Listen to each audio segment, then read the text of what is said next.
everyone, this is Dr. Katherine Kuhlman from Nicoletti-Flater Associates. I'm going to talk to you today about phase 2 of the new normal, which is dealing with the psychological aspects of being quarantined because of the coronavirus. Last time, Dr. Nicoletti talked about dealing with a public health emergency at a general level. When you're quarantined, sheltering in place, staying at home, or remote working, it can be quite stressful and lead to a variety of psychological and physiological symptoms like fear about your health or safety, sadness, anger, anxiety, and so forth.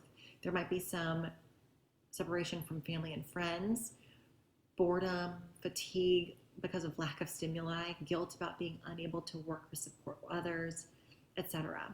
If you're quarantined in a limited space, you also might begin to experience some claustrophobia. Regardless, there will be some social and psychological disruption. Social disruption means that you may no longer be connected to many individuals in the outside world, like your elderly parents, other family members who might be at risk for getting coronavirus, friends, coworkers, and recreational outlets or exercise facilities. This can then contribute to psychological disruption. Psychological disruption can affect 3 major components related to your well-being. This is control, identity, and self-esteem. Control relates to your ability to come and go from work, home shopping centers, restaurants, travel and go on a vacation, and more. Become forced to remain in a limited environment and then are restricted to what you can and cannot do. This limitation starts to create frustration and a sense of helplessness. And the sense of helplessness can then relate to both your job and your personal life. Your work tasks might either change or be difficult or even impossible to complete. Important home projects might have to be put on hold. And the perception of helplessness might then begin to affect your motivation to engage in areas of responsibility that you do have control. Some of the things that you can do are, number 1, focus on what you actually have control over and focus on those things. Maintain your work and personal routines. Wake up at the same time every day. Go to bed at the same time every day. If you normally work out, adapt to having a home workout. Have family time, and separate everything out and schedule it. Be aware of your personal hygiene. Don't just dress up every day in your workout sweats and a hoodie. Try to follow the same or similar hygiene routine that you normally would. Dress for the social life that you want, not the social life you have. Stay in contact with your support systems. Even though you're physically distanced, you don't have to socially distance. Use things like Zoom or Skype to have game nights, happy hours with your friends, check in with your aunts, uncles, cousins, nieces, and nephews. Another thing that you can do is have a plan if you or a family member actually gets the coronavirus. Think about who would take care of children, take care of your pets, should you have to be hospitalized. Try to also keep a positive lens. Use the time to focus on projects, work, or goals at home that you've been putting off because you just didn't have time. At the same time, it's okay to not be productive during this time because it is a stressful and traumatic time. Lastly, make stress reduction a priority. Find something to look forward to every single day.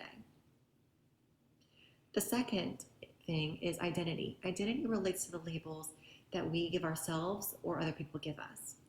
So a career-related example might be I'm a police officer, I'm a psychologist, I'm a firefighter.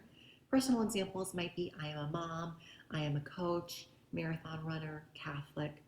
When you're under quarantine, it can shatter one, some, or all of your identities.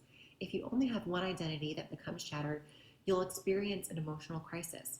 People who are resilient have multiple identities. What you can do about this, number 1, is understand that your role during this time might be different than anything that you've ever done before and that this can cause additional stress. Acknowledge that this is normal. You can also develop new identities even if they're only temporary. One of the good things you can do is also watch Groundhog Day with Bill Murray. If you remember the movie, you know that he starts to experience the same thing day in and day out.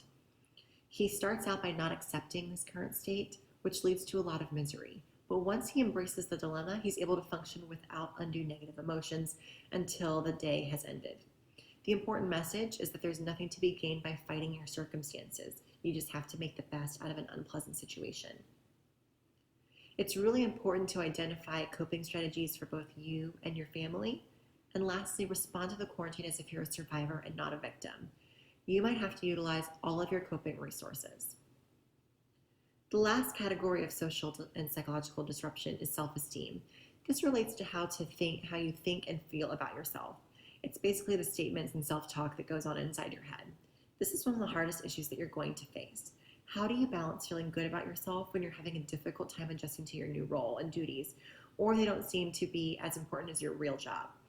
You may find yourself simultaneously being outside your comfort zone while watching your comfort zone shrink.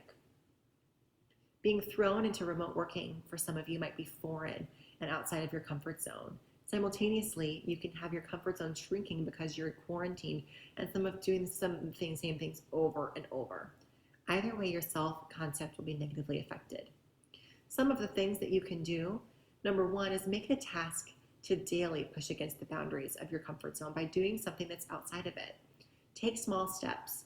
Just be careful not to take a big leap. It might cause some anxiety. Keep a log of your actions and behaviors that occur at the edge or outside of your comfort zone. This could involve physical, psychological, brain, or relationship development. Problem solve ways to meet work demands while at the same time balancing your family and personal demands. Keeping a schedule and physically separating the two can be very helpful.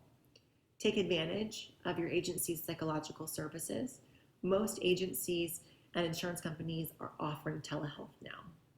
And reevaluate how you're doing. Be honest with yourself and ask others about how they think you're doing. And don't be afraid to congratulate yourself on your accomplishments. This is a really difficult time. Remember, though, that survival of the fittest does not go to the strongest, fastest, or smartest, but to the person who adapts the quickest. During this time, it's important to focus on adaptation and resiliency rather than panic. If you or any of your members of your family are struggling, take advantage of any available resources, either in person or electronically, like teletherapy. Thank you again to our healthcare workers and first responders, truck drivers, grocery store workers, and all of the people who are helping to try to make life as normal as it can, or helping us adapt to our new normal. Stay tuned for the next part of the video series, which is going to be dealing with phase 3, known as the what to do if somebody you know has died from the coronavirus.